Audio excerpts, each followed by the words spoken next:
sáng sớm muôn xóm phở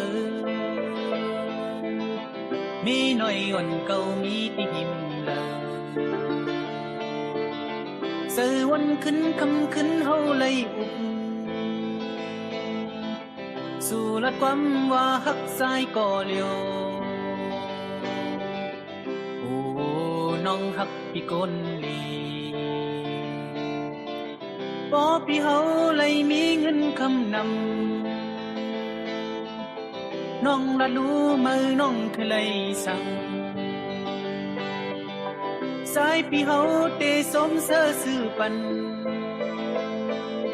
pan su mất một nhau mi nói lâu lì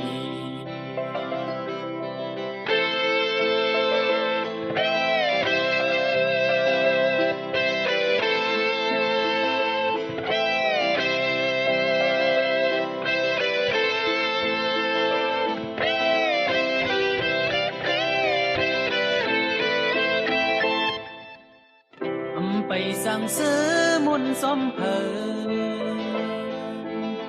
mi nói ổn câu mi đi đang lờ giờ quần khấn khâm khấn hâu lây ụp